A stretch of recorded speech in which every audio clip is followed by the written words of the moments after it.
to me, there's a certain sensibility to the Packers where there's about 3 games a year. They're going to go 13-3. If you look at their schedule, they're going to go 13-3. Now, the good news is many of the teams they play, the toughest matchups for them are mostly AFC teams. They do not match with the Steelers. They don't match with the Steelers' physical play. They do not match up with Tennessee. I do not think they'd match up with the Baltimore. The good news for the Packers is some of the teams in the NFC they play are not always that physical. So that's the good news. But I watched last night, and my takeaway was, what do I get out of this? I know they're going to win. They're playing with a lead. It's a crappy team. And so, I mean, I looked at their schedule this morning, and I'm like, they're going to go 13-3. They'll probably finish 1 or 2. They're going to get home games in the playoffs. If they have to go on the road, I don't trust them against a physical team. But again, if they play New Orleans, Green Bay goes over the top. Well, New Orleans doesn't, so they'll be in that game. They could very well get to a Super Bowl, but God, I don't like them if they had to play a Tennessee or they had to play a Pittsburgh or teams that can run the football. What about Kansas City?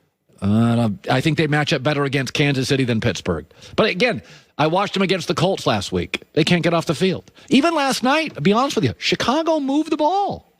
The Bears moved the ball. They just had turnovers. They moved the ball. They didn't have a problem. And Chicago's anemic offensively. Trent Dilfer around the corner, hour 3 on a Monday. Live in L.A., it's The Herd. Turn on the news.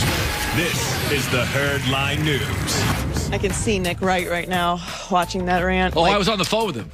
And the minute Mike Evans caught that from Brady, Nick's like, I got to go. That's exactly what he hung up on me. He goes, and his TV, because he's on the East Coast in New York, his TV is 6 seconds ahead of me. So Brady walking up to the line, Nick goes, on! I'm like, what? Oh, I got to go. It's hard to watch games with anyone who is like a little bit ahead or behind you. Yes. It's like, let's just text. So the Packers made it look easy last night. It was pretty much unwatchable by the third quarter. Chicago games are really increasing. I know it's a big market. Their games are tough to watch. Well, they win ugly, and they lose ugly. They lose ugly, too. 41-25, Packers beat the Bears last night. Aaron Rodgers threw for 211 yards and 4 touchdowns. He also became the 11th player to reach 50,000 career passing yards and hit that mark with the second fewest attempts in NFL history, so still brilliant. Green Bay's defense also had a big game, forcing 3 turnovers from Trubisky, who is making his first start since week 3 and suffered his first loss of the season. Nicest bad quarterback ever. He's such a wonderful kid. You can tell the players like him. When I watch him, everybody likes him. Even Tony Dungy could not bring himself to be critical of him. I mean, I just think Mitch Trubisky's one of those guys that you would love as a friend. He would drive you to the airport, even if he was sick and down in the dumps.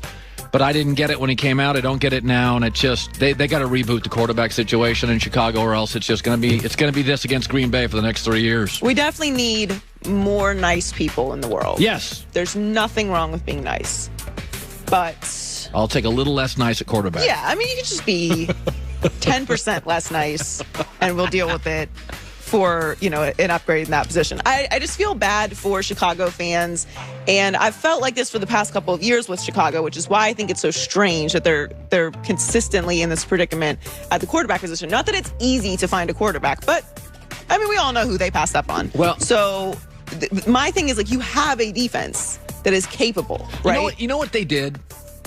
That Jay Cutler had a great arm, but was incredibly difficult. Right. And then they go interview Mitch Trubisky, and they don't like the arm, but he's such a nice guy. You overcorrect. So they overcorrected. So the word on what Chicago did is that Cutler was so poisonous in the locker room and so difficult. They didn't like the guy, but they loved his talent. And then they went and interviewed Trubisky, and they didn't love his talent, but they loved the guy. And they thought, you know what? He's everything Jay's not. Everybody will love him. He's athletic. His arm isn't great. The throwing motion, the mechanics are awful, but they overcorrected. It's like we've all done this before. You date somebody and they're super nice, but you can walk all over them. So then you want to date somebody that you can't walk over, and after about a year, you're like, I miss walking over somebody because now this person's driving me nuts. Trubisky's the opposite of Cutler, and the truth is the answer is somewhere in the middle. As with most things in life. That's right. And look, I'm not going to sit here and act like it's easy to find the perfect franchise quarterback. It's not, obviously. Every team goes through patches of this, and that's understandable. My thing is, you can't fool the locker room, right? Like, it's fine to be a great person, and that's actually a nice thing to do. But at the end of the day, players want to win. So if Jay Cutler was a horrible person and was winning, everyone would overlook it. The problem is that generally doesn't happen. Like, you don't have a lot of stories of great leaders who are half the locker room hates. That's not how it works. So again, like we always talk about, just find some balance in life. Right. And don't disregard the actual tangibles of a real good player. So the Patriots keep their playoff hopes alive, miraculously, with a big win over the Cardinals. Cam Newton struggled all day, but 2 rushing touchdowns from James White and a game-winning field goal from Nick Folk were enough to win 2017. The Patriots defense was solid, limiting Arizona's offense to just 298 yards, and it was their second lowest of the season. And Kyler Murray did not have a passing touchdown for the first time this year. Well, again, let's be fair now. So what is Belichick known for? What is Belichick the best in the NFL at? Defense. Well, not only that, he is Einstein against young quarterbacks. Well, Josh Allen's been terrible. Darnold's been horrible. So Kyler Murray's like, okay, he doesn't get to see him in a division. He's never seen Belichick's defense. And Belichick, all these young quarterbacks, you know, this is one of these. Yeah, his record against young quarterbacks is staggering. It's like 31-3. And so Kyler never seen Belichick. He has no idea what he's going to get defensively. And Cliff Kingsbury's a college coach, just became an NFL coach. So when I watch that game, I'm like, oh. It's one of those you should have betted after the fact. I'm like, oh, of course Kyler Murray's struggling because Josh Allen struggles and Kyler struggles. All Baker struggled against him. All young quarterbacks struggle. But just the experience. Yep. Cardinals are now 6-5. So if you look at the AFC playoff picture, though, we're talking about the Patriots still being in the mix. They're at 5-6, Raiders 6-5, and the Ravens are 6-4. So they are still technically in the hunt in the playoffs. They have the Chargers, Rams, Dolphins, Bills, and Jets left. So how is New England in the hunt?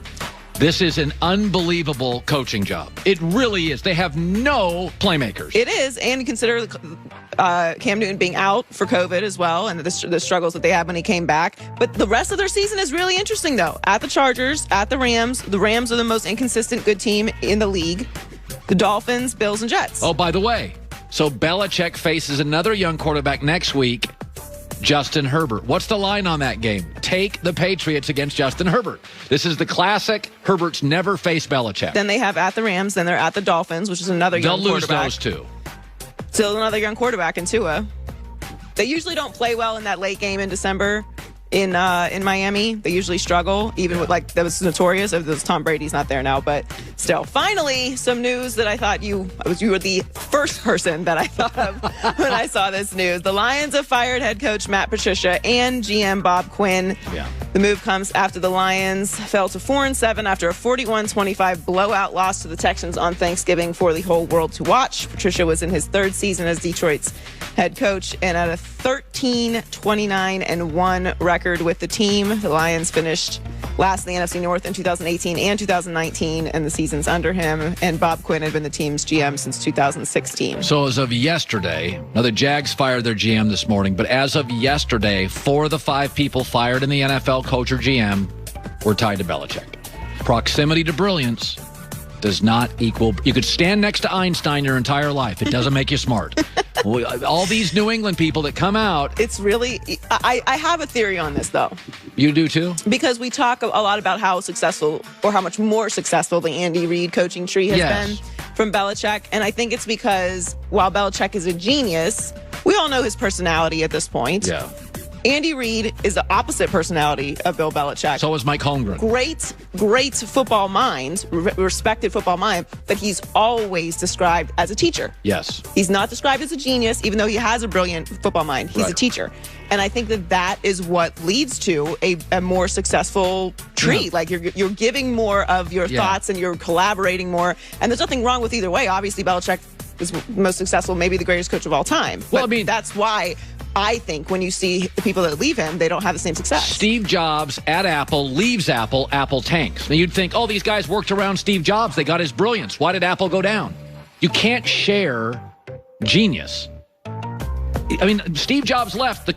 Now he builds it back up. They give it to Tim Cook. And by the way, he's great. Don't get me wrong, but it'll never be Apple. And that's my thing with Belichick. He's the smartest football coach ever, but his tree's not very good. This is why I think Brian Flores has been such an admirable. By the way, Joe Judge and Brian Flores, a year in, you're like, okay, this may work. Does not go.